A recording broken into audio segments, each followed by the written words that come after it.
नमस्कार, आप देख रहे हैं न्यूज़ एजेंसी और मैं हूं भारती। इस वक्त मैं मौजूद हूं झज्जर के लघु सचिवालय में और जो एकजुटता की आवाज़ मेरे पीछे आप सुन रहे हैं कि 35-400 के लिए हज़ारों कलरक साथी अपनी आवाज़ को बुलंद कर रहे हैं सरकार के खिलाफ नारेबाजी करके। और आज लगभग 27-28वां दिन है और लगातार हैं ये डटकर सरकार का सामना कर रहे हैं। तमाम जो कलरक साथी हैं आज वो भूख हड़ताल पर हैं, उनसे भी हम बातचीत करेंगे। और जो इस धरने की जो रूपरेखा तैयार करते हैं प्रधान हैं यहाँ के, उनसे भी हम बातचीत करेंगे कि लगातार है सरकार के साथ जो बातचीत होती है उसके बाद है कोई रास्ता नज़र नहीं आ रहा, ना ही सरकार किसी तरह से कोई हमदर्दी इनके खिलाफ दिखा रही है। अगला क्या इनका कदम होगा, लगातार हमने यहाँ से आपको खबरें दिखाने का काम किया। और इस कड़ी में पिछले दिनों आपने देखा कि तमाम कलाकारों ने यहाँ पर अपनी प्रस्तुतियाँ दी, लेकिन आज शायद सन्नाटा सा छाया हुआ, ना कोई कलाकार है अपनी आवाज़ को बुलंद करने के लिए। इन्होंने खुद ही जोशीले नारे अब लगाए हैं। और तमाम कलरक आप पीछे देख पा रहे हैं कि जो महिला कलरक है उन्होंने भी आज भूख हड़ताल की है। और हर दिन अलग अलग जो कलरक साथी हैं वो रोष पर विरोध प्रकट करते हैं भूख हड़ताल करके सरकार का। और तमाम देख पा रहे हैं कि पूरी संख्या है वो पहले दिन से और आज तक ऐसे की ही ऐसी वो संख्या है, ना तो कोई घट रहा है कहीं, और लगातार है समर्थन भी में इनको मिल रहा है। प्रधान जी मेरे साथ हैं। प्रधान जी आइए एक बार, लगातार है कंटिन्यू आप सरकार से बातचीत करें लेकिन कोई हमदर्दी या किसी तरह का रिजल्ट निकलता नहीं आ रहा है। नहीं, बिल्कुल कोई रिजल्ट नहीं निकल रहा है। उल्टा सरकार प्रोपगंडा और फैला रही है, झूठे आंकड़े प्रस्तुत कर रही है। आंकड़े तथ्यों के आधार पर हमने सारे आंकड़े लिखित में सरकार के पास जमा किए हैं, उनको देखें। और जो जैसे अदर स्टेट की सैलरी के बारे में जवाहर जी ने बोला कि हिमाचल में ये है, पंजाब में ये है, यूपी में बताया उन्होंने कि यूपी में सबसे ज़्यादा 21,700 है, लेकिन वो झूठ है। हिमाचल में प्रोबेशन पीरियड तक 2 साल तक 20,200 है, उसके बाद 30,800 सैलरी हो जाती है। पंजाब में भी 2 साल तक प्रोबेशन पीरियड में 20,200 है, उसके बाद में 30,400 रुपये हो जाती है। तो ये पूरे तथ्य ना बता के जो बेसिक प्रोबेशन पीरियड का है वो बता रहे हैं 19,900। पूरी सैलरी पूरी कंडीशन बताएं कि 2 साल के बाद में इनकी कितनी हो जाती है। और अगर ये बोल रहे नहीं है तो हमें दे दो हिमाचल के बराबर, हमें कोई आपत्ति नहीं है। हिमाचल में वो कम बता रहे हैं, हमसे कम है, कोई बात नहीं। हिमाचल का तो हमारे पास लेटर है, हम आपको प्रूफ करेंगे, उसके हिसाब से दे दें हमें ज़रा। पूरा 35-400 ही लेंगे या कुछ नीचे आ जाए तो सरकार मान जाएंगे कलरक साथी? वो टेबल टॉक होगी, वहीं पे पता चलेगा। हमारी मांग फिलहाल 35-400 है।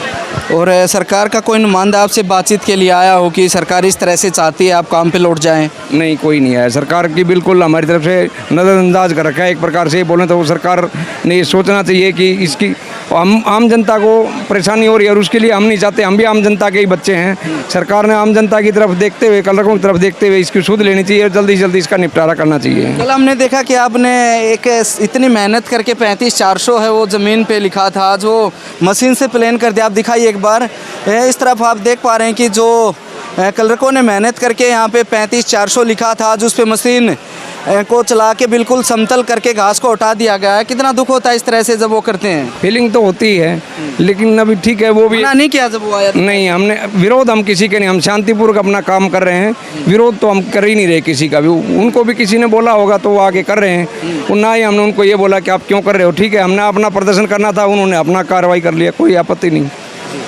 और क्या समस्या है यहाँ पे आ रही है आपको? हमें लाइट पानी प्रॉपर दे रहे हैं? कोई चीज़ की समस्या नहीं, हमने हर चीज़ की व्यवस्था कर रखी है अपनी। यहाँ पे लाइट पानी वानी की गाड़ी लगा रखी है, गाड़ी खड़ी हो जाती पानी की। समस्या एक ही है, सरकार 35-400 नहीं दे रही, वो हमें दे दे, हमें बहुत खुशी हो। कलाकार साथी नहीं है आज, इतना काफ़ी दिनों से मनोरंजन अच्छा चल रहा था इधर। कलाकार साथी सर देखो, फ्री में तो कोई आता नहीं, इतना हमारे पास बजट भी नहीं। इतने पैसे होते हम रोज़ मनोरंजन कर लें तो सरकार से 35-400 की नौकरी। ये बोल रहे थे कि जल्दी सपना चौधरी और रचना तिवारी भी पूछ सकती हैं यहाँ मनोरंजन के। वो तो जनता है, अपनी कल्पना को लोग कहीं तक भी कर सकता है, उसके लिए हम नहीं बोल सकते। हमारा तो ये ऐसा हो सकता है अगर लंबा चला तो? नहीं, इतना बजट कहाँ से आएगा? उन लोगों की फीस इतनी है, हम कहाँ से देंगे? अगर वो समर्थन के लिए आए तो? समर्थन के लिए आए, कोई भी आए, आम जनता है, समर्थन के लिए सबका वेलकम है, हम स्वागत करेंगे। लेकिन के कारण है वो नहीं आ पा रहे हैं बड़े कलाकार। हम उनको बुला नहीं सकते कि वो फीस इतनी हम पेड नहीं कर सकते। और मेन धरना प्रदर्शन है हमारा 35-400 के लिए। वो तो ये था भाई, हमारे बीच में ही साथी क्लर्क साथी थे, वो मनोरंजन करवा रहे थे, उन्होंने गा बजाई कर रहे, कोई दिक्कत नहीं। पेमेंट का हम किसी को नहीं ला सकते। आप क्या लेके आए हैं बताना इसके बारे में? सर देखिए, जो हमारे साथ विसंगति हुई है, हमारी जो भी क्लरिकल स्टाफ है अपना, अब शुरुआत से हम आप देखोगे तो 57 में जैसे पे कमीशन आया, उसके बाद 69 में आया, फिर 79 में, उसके बाद ये चीज़ें बढ़ती चली गई। 86 में हमारे साथ 950 इनका 1200 कर दिया, MPSW का, JBT का 1200 है, जूनियर इंजीनियर का 1400 है, डिप्टी रेंजर का 1400 से 2600 है, लेकिन हमारा पे ग्रेड 950 तक रखा गया। उसके बाद ये पिछड़ते ऐसे चले गए। 2016 में जब लास्ट पे कमीशन आया, उसमें देखो आप FEL 2 में रखा हमें, और ये सब FEL 4 में, FEL 4 में, लेकिन अब जो MPSW को रखा गया है वो FEL 6 में। इसी वेतनमान आयोग में जब लागू हुआ तब इनको FEL 6 में रखा गया MPSW, उसके बाद इनको JBT को भी FEL 6 में, और जूनियर इंजीनियर भी FEL 6 में, इसके बाद डिप्टी रेंजर भी FEL 6 में। अब ये सब FEL 6 में, हमें ही पीछे क्यों रखा गया? चारों ये सभी पोस्ट जो भी समान रूप से चल रही थी, लेकिन यहाँ से हमारे साथ इतना बुरा व्यवहार किया गया, हमारी काम की समीक्षा नहीं की गई, ये अनदेखी हुई है। पहले आवाज़ नहीं उठाई इस तरह से तो नहीं हुआ ये सब कुछ। देखिए, आवाज़ तो बहुत पुराने समय से उठाई जा रही है, जब से ये इनके साथ दुर्व्यवहार हुआ है तभी से आवाज़ें उठी हुई, लेकिन उनको किसी ना किसी तरीके से दबा लिया जाता था। लेकिन आज, और कहीं ना कहीं मैं मानूंगा इस चीज़ को, पूरा क्लरिकल स्टाफ अपना इकट्ठा नहीं आया, लेकिन आज पूरी मजबूती के साथ हम खड़े हैं। मैं आपको बता दूं, एक क्वालिफिकेशन वाली बात आती है तो हम 12th पे हैं, उसके बाद डिप्लोमा होता है हमारा, हमें जो वार्षिक बढ़ोतरी मिलती है वेतनमान में, वो तब मिलती है जब हम SCTC क्वालिफाई कर लेते हैं। एक तो रिटर्न टेस्ट होता है 50 नंबर का, उसके बाद हमें टाइपिंग स्पीड टेस्ट देना पड़ता है 30 वर्ड्स प्रति मिनट, उसमें होता है अब इंग्लिश का हिंदी का दोनों का। तो वो अगर हम टेस्ट क्वालिफाई नहीं करते तो हमारी वेतन बढ़ोतरी नहीं होती। ये कंडीशन सिर्फ हमारे ऊपर लागू और किसी पे लागू नहीं है। अब ये देखो, लेबोरेटरी अटेंडेंट का है, हरियाणा कैटेगरी का, FEL 4 में है, ये मैट्रिक लेवल पे है, हम 12th पे, प्लस वो चीज़ें भी हमारे ऊपर थोपी गई। दूसरा काम इनसे कहीं गुना ज़्यादा है। अब ये चीज़ें और आगे आ जाओ आप। दूसरी चीज़ें बता रहे थे कि जो अदर स्टेट्स हैं उसके अकॉर्डिंग मैं बता दूं आपको, ये आपको मैं दिखा दूं, इसके सामने देखो आप, हरियाणा का है 19,900 FEL 2, सिर्फ हरियाणा पीछे है। आप इस चीज़ को देख सकते हो, इसमें मैं दिखा रहा हूँ आपको, सिर्फ हरियाणा इसमें पीछे है। और ये देखो, पंजाब में 25,500 FEL 4 में है, पंजाब में OPS लागू है, ओल्ड पेंशन स्कीम जो है वो पंजाब में है, हमारे पास नहीं है। हम उसका ये नहीं करें हम OPS के लिए अपना धरना लेके बैठे, नहीं, हमारा हक जो हमारी काम की समीक्षा के आधार पर हमें वेतनमान दो हमारा।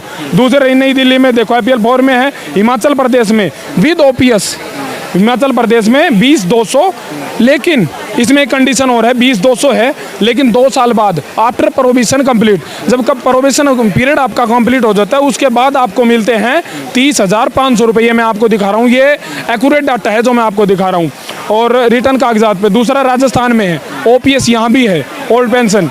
अब दूसरा 25,500 इसमें है जो नया सकेले, लेकिन उसके बाद ये फिर चले जाते हैं FEL 5B में 34,800 में। और हमें देख लो कहाँ हैं हम, हमारी काम की समीक्षा का आधार जो है हम उस आधार पे मांग रहे हैं। हमें किसी की झूठी सहानुभूति नहीं चाहिए। जिस बेसिस पे 22 के 22 जिले बैठे, हमने भूख हड़ताल भी जारी कर दी है, और जो लोग हित में जो कार्य है वो हम करने के लिए बिल्कुल तत्पर हैं, कोई इशू नहीं है।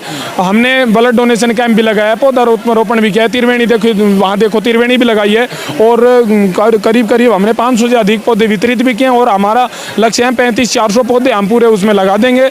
हम वातावरण, हम जनहित और अपना सर्वहित में कोई भी कार्य हमारी उस पर नहीं होगा बेसिस पे कि हम उसमें शामिल ना है। हम हर एक कार्य को करने के लिए तत्पर हैं। जो हमारी काम की समीक्षा है, जो काम हम करते हैं टेक्निकल नॉन टेक्निकल, उस बेसिस पे हम अपनी डिमांड रख रहे हैं। मैं लगातार है बातचीत आपकी सिरे नहीं चढ़ पा रही, कब तक ऐसा मानते हैं कि वो मान लेंगे? देखिए, अब ये बातें तो मैं आपको कैसे ही कह दूं कि तब तक मान जाएंगे, लेकिन मैं ये यहाँ से कह सकता हूँ आपको, हम जब तक नहीं उठेंगे 22 के 22 जिले सभी डिपार्टमेंट्स एक साथ हैं, सभी डिपार्टमेंट्स के अपने साथी मजबूती से हमारे साथ खड़े हैं। अगर हम साथी जब तक नहीं उठेंगे, जब तक हमारी मांग नहीं मान ली जाती। और जो साथी भूख हड़ताल पे उनसे भी बातचीत करते हैं। क्या नाम आपका? सत्य प्रकाश है जी।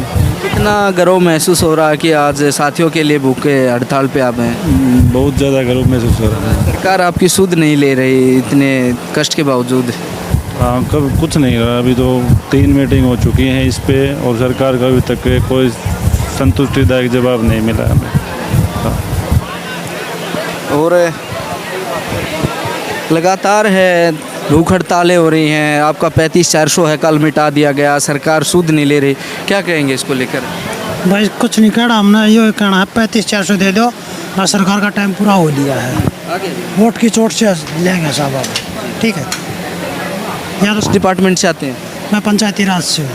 नोटिस वगैरह भी आपके भी आए हैं क्या कुछ? नहीं, यही आया भाई, 9 वर्क 9 पे, और कोई नोटिस नहीं आया हमारे पास। बस 35-400 के लिए बैठे हैं यार, तब तक नहीं उठेंगे जब तक 35-400 नहीं मिले। असर पड़ेगा 9 वर्क 9 पे का? क्या पड़ेगा भाई, पड़ेगा जो पड़ा देखा भुगत लेंगे, और क्या करा। तैयार है? तैयार हम दो भाई, कितने दिन बैठा लो। आपका नाम? है मोहित गुड़िया जी। ए, और जैसे ये जो सरकार ने जो हमारा जो लेटर निकाला है ना कि 9 वर्क 9 पे, जब हम मोर वर्क और लेस पे हैं, फिर सरकार क्यों दे रही है? फिर हम सरकार से पूछना चाहते हैं, जब हम मोर वर्क करते हैं तो हमारा लेस पे क्यों है? तो इसी अगर लेटर के तहत मैं सरकार को बता देना चाहता हूँ कि सरफरोशी की तमन्ना अब हमारे दिल में है, देखना है जोर कितना बाजुए कातिल में है। तो इसी चेतावनी के साथ जब तक हम यहाँ से उठेंगे नहीं, जब तक हमें 35-400 हमारा हक नहीं मिल जाता, यही हमारी मांग है। और एकमात्र मांग है जो सरकार अब तक हमारी पूरी नहीं कर पा रही है, और पिछले 27 दिन से हम यहाँ बैठे हैं।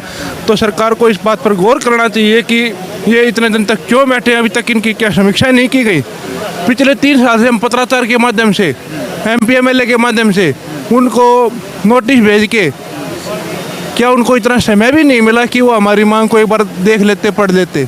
क्या वो भी समय मिला?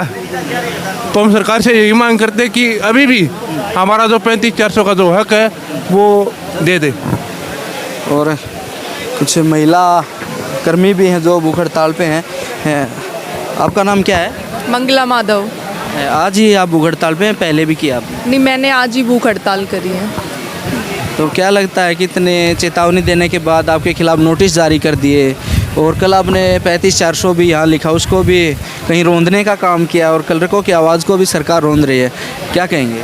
देखिए, हमारे इरादे मजबूत हैं, हम किसी भी चीज़ से नहीं डरने वाले, क्योंकि जब हमने ये हड़ताल शुरू करी थी तो उस टाइम हम सारी चीज़ें सोच के यहाँ बैठे थे। तो हमारे इरादों को सरकार नहीं कमज़ोर कर सकती है, हम डटे रहेंगे जब तक हमारा हक हमें नहीं मिल जाता।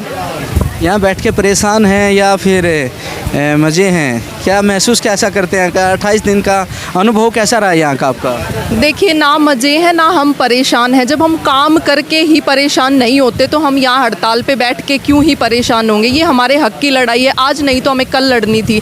क्योंकि सरकार जैसे हमारे, आप सब समझते हैं कि एक परिवार में अगर 4 बंदे हैं, 4 बच्चे हैं उस परिवार में, और 3 को हक दे दिया जाए, 1 को छोड़ दिया जाए, तो कभी ना कभी तो वो उठ खड़ा होगा ही अपने परिवार के खिलाफ। तो सरकार से भी यही है, सरकार हमें इग्नोर कर रही है, हमारी मांगों को। उनको पता है कि जायज़ है, लेकिन वो सुनना नहीं चाह रही है। शुक्रिया बातचीत के लिए। तो तमाम लगातार धरने की खबरें हम यहाँ से दिखा रहे हैं कि आज 27वां दिन है, और हर रोज़ कुछ कलरक साथी हैं वो भूख हड़ताल पे बैठते हैं, और इरादे आज भी पक्के हैं, कल भी पक्के थे। और देखते हैं कौन पीछे जाएगा, सरकार इनकी मांग मानेगी या कोई बीच का रास्ता निकलता है, वो आने वाला वक्त ही बताएगा। और जो भी झज्जर लघु सचिवालय से कलरकों की खबरें होंगी वो देखने के लिए आप हमारी वेबसाइट पर जाके लाइक और सब्सक्राइब कर सकते हैं, और जो आपकी अपनी राय है वो कमेंट के माध्यम से यहाँ दे सकते हैं। वो कलरकों के लिए आप सुझाव भी दे सकते हैं। जब तक के लिए शुक्रिया, बने रहे मेरे साथ और देखते रहें न्यूज़ एजेंसी।